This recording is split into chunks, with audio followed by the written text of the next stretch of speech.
দেশে স্নাতক ডিগ্রিধারী বেকারের সংখ্যা এখনও উদ্বেগজনক পর্যায়ে। বাংলাদেশ পরিসংখ্যান ব্যুরো বিবিএস প্রকাশিত শ্রমশক্তি জরিপ ২০২৪ বলছে, দেশে বর্তমানে বেকারের সংখ্যা দাঁড়িয়েছে ২৬,১০,০০০-এ।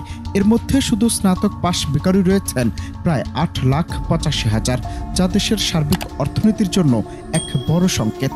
শুধু তাই নয়, মাধ্যমিকের নিচে পড়ালেখা করা বেকারের সংখ্যা বেড়ে দাঁড়িয়েছে ৫,৭০,০০০-এ। তাদের বেকারত্ব বেড়েছে 0.৫১% পয়েন্ট।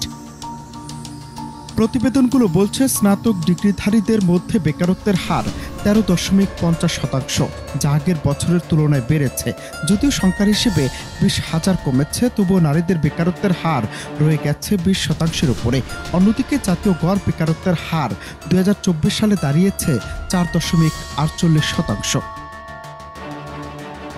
২০২৩ সালে দেশে বেকারের সংখ্যা ছিল ২৪,৬০,০০০। এবছরে সেটি বেড়ে দাঁড়িয়েছে ২৬,১০,০০০-এ।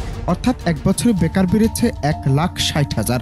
শুধু ২০২৪ সালের শেষ ৩ মাসেই আগের তুলনায় নতুন করে ৬০,০০০ মানুষ বেকার তালিকায় যুক্ত হয়েছেন। সূত্র বলছে, গত বছর প্রত্যাশিত বিনিয়োগ হয়নি।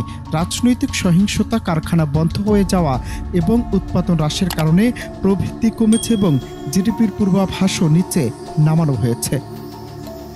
বিবিএসের তথ্য বলছে, দেশে পুরুষ বেকারের সংখ্যা ১৮ লাখ এবং নারী বেকার ৮,১০,০০০। পুরুষদের বেকারত্বের হার ৩.৭৫% হলেও নারীদের ক্ষেত্রে তা ৩.৪৬%। তবে মাধ্যমিকের নিচে পড়ালেখা করা বেকারের সংখ্যাও বেড়ে দাঁড়িয়েছে ৫,৭০,০০০-এ। সংশ্লিষ্টদের ভাষ্য, জিডিপি প্রবৃদ্ধি বাড়লেও এটি বিভ্রান্তিকর, কারণ বিনিয়োগ বাড়েনি। দেশে বিদেশে বিনিয়োগ না বাড়লে কর্মসংস্থান কিভাবে বাড়বে? যদিও জুলাই অভ্যুত্থানের পেছনে অন্যতম প্রধান কারণ ছিল বেকারত্ব, এমন মন্তব্য করে যুব ও ক্রীড়া মন্ত্রণালয়ের উপদেষ্টা আসিফ মাহমুদ সজীব ভুঁইয়া বলেছেন, বেকারত্ব দূর করাই এখন আমাদের সবচেয়ে বড় চ্যালেঞ্জ।